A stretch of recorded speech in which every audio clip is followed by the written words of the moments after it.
Abraham का प्रभु, इसहाक का प्रभु, याकूब का प्रभु वो मेरा है।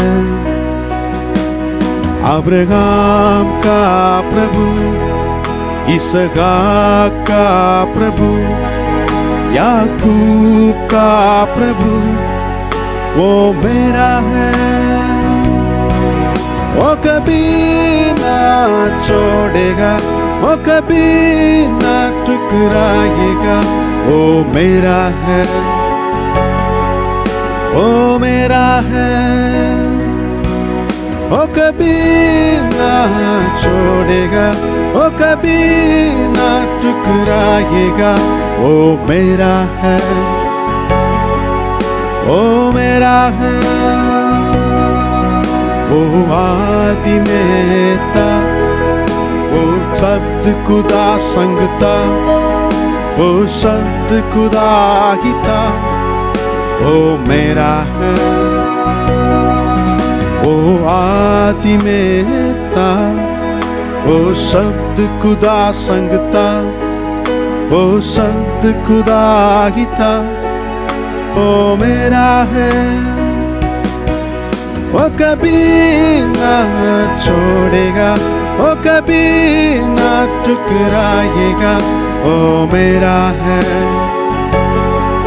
वो मेरा है। वो कभी ना छोड़ेगा, वो कभी ना ठुकराएगा, वो मेरा है, वो मेरा है, वो मेरा है। क्या आज सुबह के समय जो परमेश्वर आदि में था, सुनसान पेड़ों के बीच में भी वो संग खुदा था, आज आपके जीवन में वो शब्द चाहिए? प्रभु से प्रार्थना करेंगे, मैं आपके हाथ में एक बर्तन के समान प्रभु, मुझे इस्तेमाल कर, मुझे सहायता कर प्रभु जी। प्रभु से कहेंगे, प्रभु मैं आपके हाथ में एक मिट्टी, आपके हाथ में एक बर्तन समान, भले मैं किस प्रकार की टूटा हो, इस संसार मुझे इस्तेमाल नहीं करेंगे, लेकिन आप इस्तेमाल करने के लिए योग्य परमेश्वर, आपकी राज्य महिमा के लिए। मूर्ख जैसे हमें आपने चुना प्रभु, You chose us. We are foolish, we are useless, but you chose us, O Lord.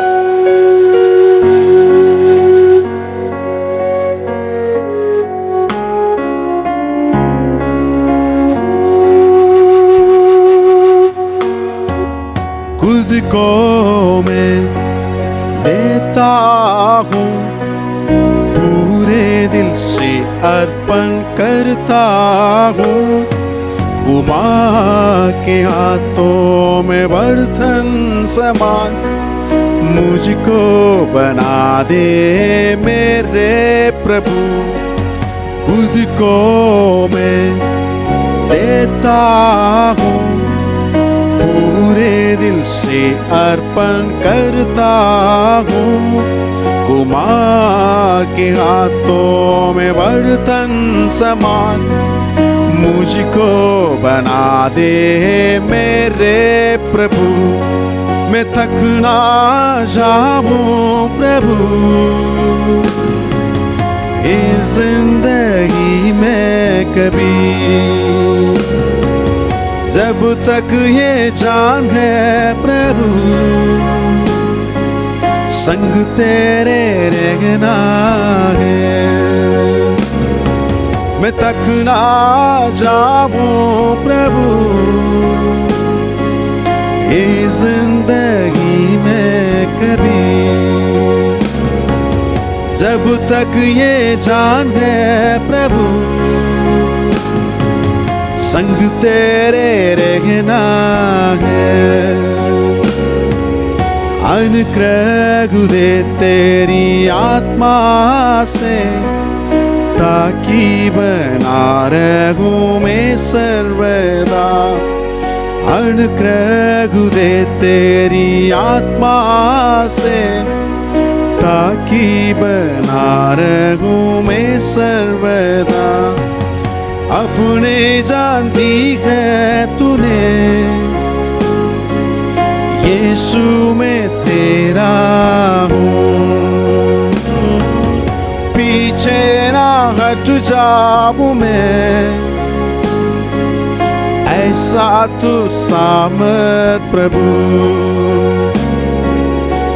हाँ प्रभु जी, आप ऐसा सामर्थ को दे, तेरी पुनरुत्थान की सामर्थ को दे, ताकि मैं आपके साथ बना रहा हूं, आपके वचन में बना रहा हूं अब आने तक प्रभु जी। जब तक मैं जिंदा रहूंगा, तेरी महिमा में करता रहूंगा। जब तक मैं जिंदा रहूंगा, तेरी महिमा में करता रहूंगा।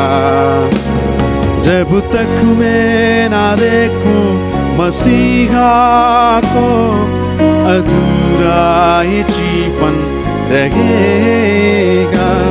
जब तक मैं ना देखूं मसीहा को, अधूरा ये जीवन रहेगा। जब तक मैं जिंदा रहूंगा, तेरी महिमा में करता रहूंगा। जब तक मैं जिंदा रहूंगा, तेरी महिमा में करता रहूंगा। वो मेरे लिए बलि किया और आनंद जीवन मुझको दिया। वो निर्दोष था, फिर भी उसने प्याला को पात्र को क्यों पिया। ये कैसा प्यार है मुझ पर भी मैं समझ ना पाया। ये कैसा प्यार है मुझ पर भी मैं समझ ना पाया। जब तक मैं जिंदा रहूंगा, तेरी महिमा में करता रहूंगा। हाँ प्रभु जी, आपके लिए महिमा दें, हमें मदद कर, सहायता कर। यीशु के नाम से मांगता हूँ सुनग्रहण का स्वर्ग पिता, आमीन। I wish you all a very happy new year. What a great time to begin the year at the feet of the Lord Jesus Christ. आप सबों को नए साल की ढेर सारी शुभकामनाएं, और कितनी अच्छी बात है कि हम एक नई साल की शुरुआत परमेश्वर की उपस्थिति से करते हैं। The first day of Dainik Vachan, and we would like to say to the Lord, Lord, you are number one in our life. पहला दिन दैनिक वचन में, और हम परमेश्वर से कहना चाहते कि प्रभु आप हमारे जीवन में पहला स्थान को रखते हो। This week is set apart for the Assemblies of God as a week of prayer. और असेंबली ऑफ गॉड में ये सप्ताह प्रार्थना करके अलग किया गया है। We just want to put aside all our busy schedule and sit at the feet of the Lord and seek His counsel for our life, family and ministries. और इस सप्ताह, इस साल की शुरुआत में सारी जो व्यस्त की बातों को हम अलग रख के, हम परमेश्वर यीशु मसीह के चरणों में बैठ के हम प्रार्थना के दौरान एक नए साल की शुरुआत करना चाहते हैं। I do not know personally what all have happened to you in the year 2020 that you have these extra baggages and you stepped into 2021. और मैं नहीं जानता कि 2020 में किस प्रकार के बोझ को आप लेके चल रहे हैं, तो क्या हुआ आपके जीवन में, और आज भी आप 2021 में उन सारे बोझ को लेके आप चल रहे हो। God wants to give a new beginning in your life. प्रभु आपके जीवन में एक नई शुरुआत को देना चाहते हैं। But God cannot do something new as long as we have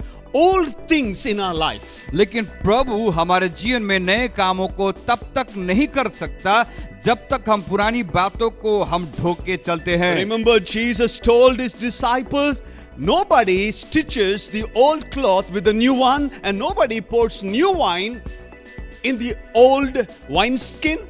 और क्या आप जानते हो प्रभु यीशु मसीह ने चेलों के साथ रहते वक्त उन्होंने कहा कि कोई भी एक नए पैमाने को, एक नए कपड़े को पुराने कपड़ों के साथ नहीं जोड़ते और नए दाखरस को पुराने दाखरस से नहीं रखते। May the Lord reignite something that He had already deposited in your life. और प्रभु आपके जीवन के अंदर पहले से दे चुके हैं, उस बात को फिर से प्रज्वलित करने पाए। Couple of days before, I was reading one of the passages from the book of Genesis chapter 49. और कुछ दिन पहले मैं जब बाइबल पढ़ रहा था, उत्पत्ति किताब उसका 49 अध्याय, where Jacob calls all the 12 sons and started giving blessing upon their lives, started speaking the word of God, prophesying and talking about their future. जहाँ पे याकूब अपने 12 बेटों को बुलाकर परमेश्वर की वायदों को और आशीषों को उनके जीवन में बोलता है। One of the scriptures caught my attention. I would like to speak my heart out to you. और एक वचन जो मेरे हृदय को छुआ, उसको मैं आपके सम्मुख रखना चाहता हूँ। If you have your Bible, just open your Bible to the book of Genesis chapter 49 verse number 19. It talks about one of the tribes of Israel, Gath. और यदि आपके पास बाइबल हमारे साथ खोल दीजिए 49वां अध्याय उत्पत्ति किताब उसका 19वां वचन, जहां पे एक गात के समुदाय के बारे में कहा गया It है। says, Gath, a troop shall overcome him, but he shall overcome at the end. और ऐसा कहता है 19 वचन, गात पर एक दल चढ़ाई तो करेगा पर उसी दल के पिछले भाग पर छापा मारेगा। God, a troop will trample upon you, would overcome your life. But at the end, you will overcome. लेकिन अंत में आप उसके पीछे या आप भाग कर छापा मारोगे। Jacob was about to die. और याकूब अभी मृत्यु के कगार पे है। He calls the 12 sons. वो अपने 12 बेटों को बुलाता है। The scripture says he was leaning upon the staff and started speaking one by one to the sons. और याकूब बूढ़ा हुआ और ठिठुरते हुए हर एक बेटों को पास बुलाकर उन्हें आशीषों को दे रहा था। And he was speaking one by one to the sons and start giving blessing. और याकूब अपने बेटों को एक एक करके बुला के उनके जीवन में आशीषों को बोलता है। So when it comes to Gath at 19 scripture, और जब 19 वचन में जब पढ़ते हैं गात की बारी आती है, a troop will trample you, और ऐसा कहता है कि दल चढ़ाई तो करेंगे but you will overcome. लेकिन तुम उनके ऊपर विजय को पाओगे। I do not know what are the things that trampled you in the year 2020. अब 2020 में किन किन बातों ने आपके जीवन में चढ़ाई की? It would have looked like everything was over, finished, done away with. और ऐसा लग रहा था कि सारी चीजें खत्म हो चुकी है, अब सब कुछ नाश हो चुका है। People would have trampled upon your life. और हो सकता है कि लोगों ने आपके जीवन में चढ़ाई कर दी। There would have been enemies wanted your end. और जहां पे शत्रु आपके जीवन के अंत को चाहता था, But the Lord says you will win at the end. लेकिन परमेश्वर कहता है कि अंत में तुम उनके ऊपर छापा मारोगे या फिर विजय पाओगे। It is not the enemies who are going to decide your end. ये शत्रु नहीं जो आपके जीवन के अंत का निर्णय करे। You shall overcome at the end. लेकिन आप अंत में आपके शत्रु के ऊपर विजय को पाओगे। You are not born to stay in depression, discouragement and defeat forever. और आप निराशा, हताशा में, हार में जिंदगी बिताने की जरूरत नहीं है। I don't know what is your present emotional situation. और आज आपके जीवन में कौन सी भावनात्मक परिस्थिति में हो आप? Beaten down, wounded, crushed, people treated you so badly, looks like everything is over because of the year 2020. आपको मारा गया है, आपको पीटा गया है, आपको तोड़ दिया गया है, आपको चोट पहुंचाया गया है, सब कुछ खत्म हो गया और आपको ऐसा लगता है कि 2020 तो बिल्कुल सर्वनाश था। Everybody has trampled upon your life. और आपके जीवन में सारे लोगों ने आके चढ़ाई की। Your dream, your vision, everything is being shattered away. और आपका सपना, आपका दर्शन सब कुछ बिखर गया, तितर-बितर हो गया। But the other part of the scripture, Genesis 49:19 says, you shall overcome at the end. लेकिन उत्पत्ति का 49वां अध्याय उसका 19 वचन का दूसरा भाग ऐसा कहता है कि तुम उस दल के पीछे छापा मारोगे या उनके ऊपर विजय को It पाओगे। is God who writes the final chapter of your life. It is not your enemies. ये परमेश्वर है जो आपके जीवन के आखिरी अध्याय को लिखते हैं, ना कि शत्रु। Anything that is born of God, that's what the Bible says, it will overcome. इसलिए बाइबल ऐसा कहती है जो परमेश्वर के द्वारा जन्मे हैं वो हर एक बातों के ऊपर विजय को पाएंगे। We are more than conquerors through Christ Jesus. हम मसीह यीशु में विजय से भी बढ़कर हैं। So don't stay in the past. तो आप अपने भूतकाल में ना रहे। Don't allow the past to poison your future. आप अनुमति ना दे आपका भूतकाल आपके वर्तमान समय को दूषित करे। For there is no future by staying in the past. आपने भूतकाल में रह के हमारे लिए भविष्य के लिए कोई आशा नहीं। If a man and a woman is in Christ Jesus, the Bible says he or she is a new creation. यदि कोई स्त्री या पुरुष यदि प्रभु यीशु मसीह में है तो बाइबल कहती है वो मसीह में नई सृष्टि है। If you want to be a winner, यदि आप विजेता बनना चाहते हो, if you want to see at the end of the year 2021 God taking you from glory to glory, blessing to blessing, you got to have a winning spirit. यदि आप चाहते हो 2021 के अंत में जब आप पहुंचे हो तब परमेश्वर आपको महिमा से महिमा की ओर, विजय से विजय की ओर, तो आपको परमेश्वर के उपस्थिति में रहना है। Not a pity party, beaten down, always negative, hanging around with naysayers, those who are not encouragers. If you are hanging around with such people, it's going to be like the year 2020. यदि आप निराश रह के दुख के साथ में रहोगे और उन सारे लोगों के साथ में रहोगे जो आपको हमेशा निराश करते हैं, नकारात्मक बातों को करते हैं, तो यदि ऐसा ही है तो 2021 भी आपके लिए उसी प्रकार से खत्म होगी। Moses also gave blessing to the tribe of Gad. और मूसा ने भी गाद के समुदाय को आशीष दी। In the book of Deuteronomy 33 verse number 20, Moses says about the tribe of Gad, blessed is the one who enlarges the territory of Gad. अब व्यवस्था विवरण की किताब उसका 33 अध्याय 20 वचन में भी जहाँ पे मूसा ने गाद के समुदाय के लोगों को परमेश्वर की आशीषों को बोलता है और कहता है कि धन्य है वो व्यक्ति जिसके तंबू को परमेश्वर बढ़ाता है।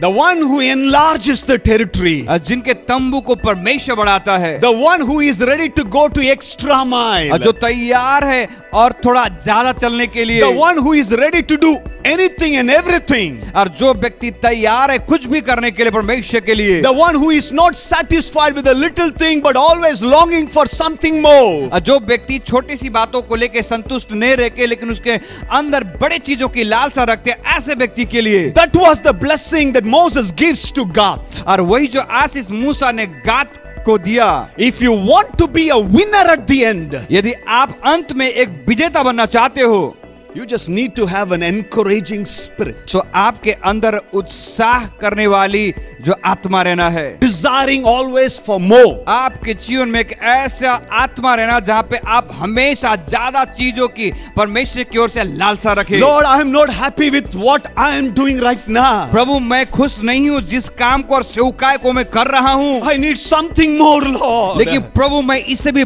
बढ़कर सेवकाई को चाहता I हूँ। want to pray more. I want to fast more. I want to read the word of God more. I want to break new grounds more, Lord. प्रभु मैं ज्यादा प्रार्थना करना चाहता हूँ, ज्यादा उपवास करना चाहता हूँ, ज्यादा सेवकाई करना चाहता हूँ और नए नए जगह पे जाके सेवा शुरू करना चाहता I हूँ। would have been trampled in the past. मैंने बीते दिनों में शत्रु ने मेरे ऊपर चढ़ाई कर दी, But that's not going to be my end. लेकिन मेरा जीवन का अंत वही होने वाला नहीं है। God shall overcome at the end. लेकिन अंत में गाद अपने शत्रु के ऊपर विजय को पाएगा। If you want to see victory, यदि आप विजय देखना चाहते हो, number one, पहली बात be an encourager. आप उत्साह करने वाले व्यक्ति बनिए। Be an encourager. आप उत्साह करने वाले व्यक्ति बनिए Never be happy with what you are.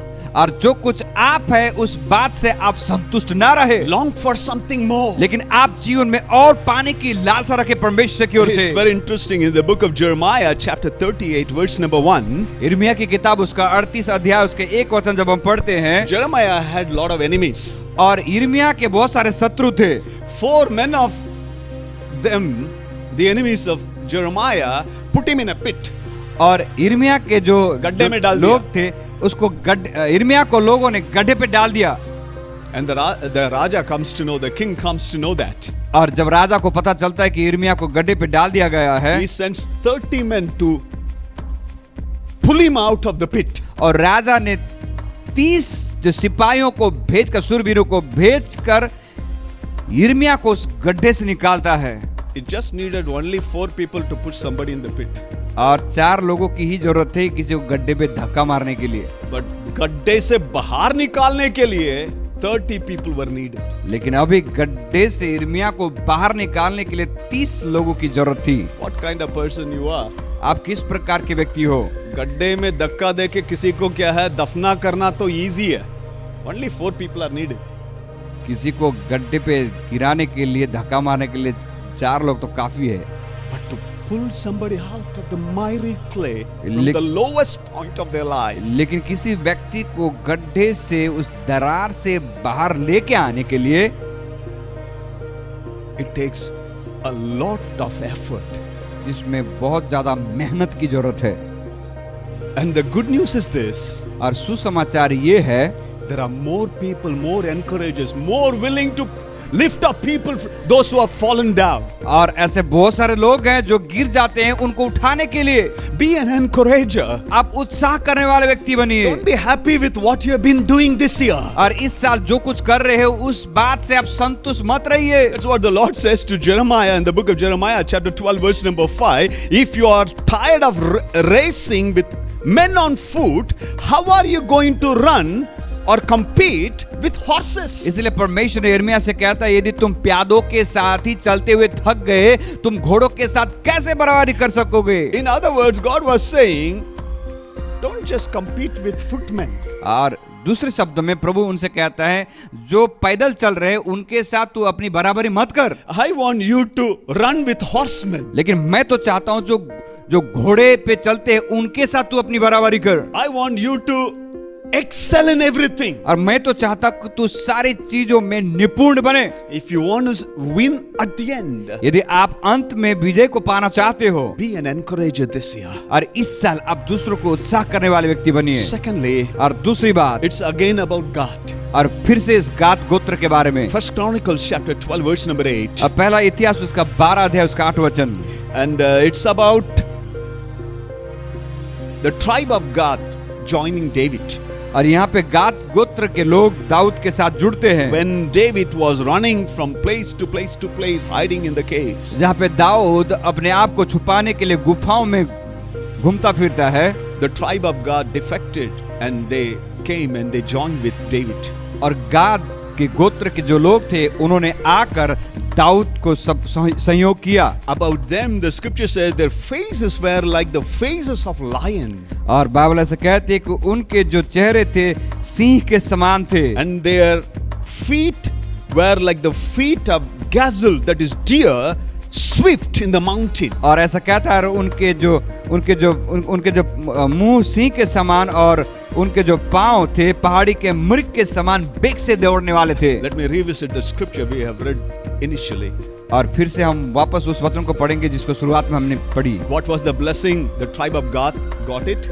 गाद के गोत्र के लोगों को किस प्रकार की आशीष मिली? You would have been trampled by an army, यदि तुमको शत्रु यदि तुम्हें रौंदने की कोशिश करे, but you will win at the end. लेकिन अंत में उनके ऊपर तुम विजय को But पाओगे। in between, what all they had to go through? लेकिन उसके बीच में उनको बहुत सारे उतार चढ़ाव से गुजरना है। Moses says about God that you will not be happy with your territory, but you will extend your territory. और मूसा ने गाद के गोत्र के लोगों से कहा कि तुम एक ही जगह पे स्थिर नहीं रहोगे, लेकिन तुम अपने तंबुओं को फैलाते हुए जाओगे। Be an encourager. आप उत्साह करने वाले व्यक्ति बनिए। Secondly, दूसरी बात, their faces were like the faces of lion, और उनके जो मुख थे सिंह के समान थे, and their feet were as swift as the deer.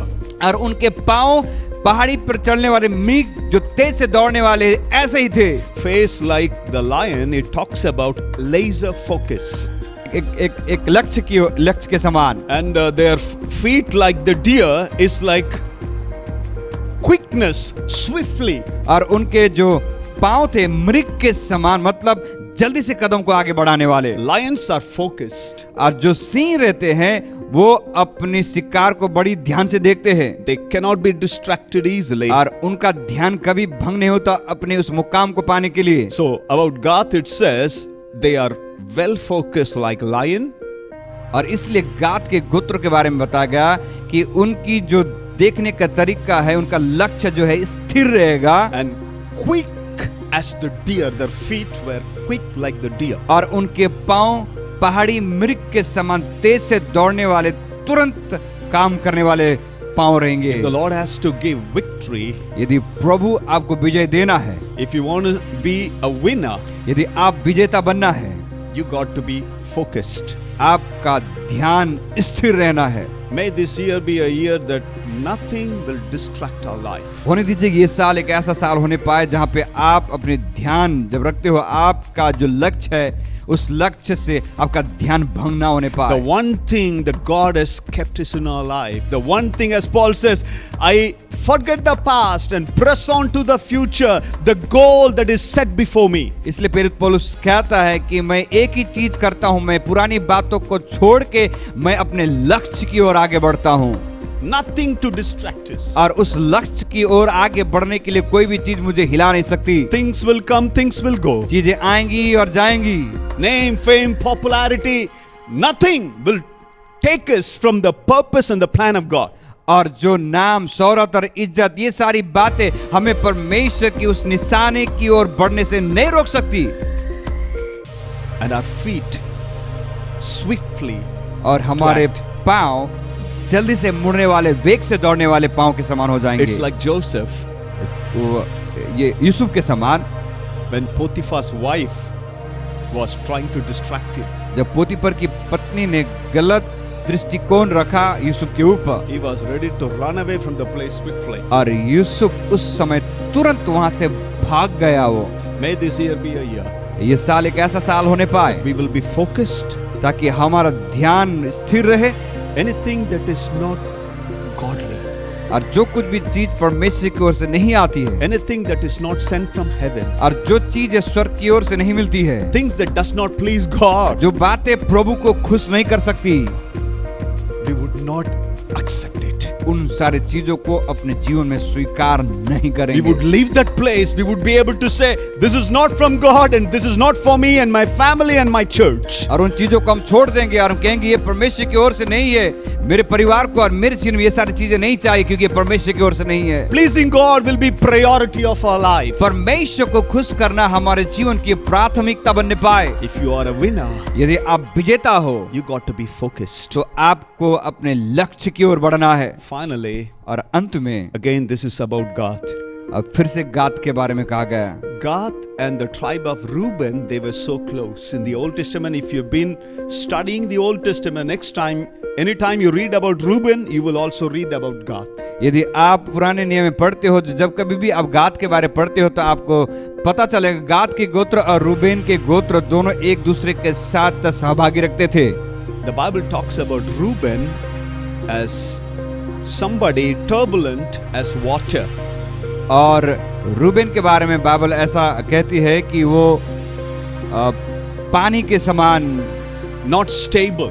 एक व्यक्ति जो बहने वाला, स्थिर नहीं रहने वाला व्यक्ति।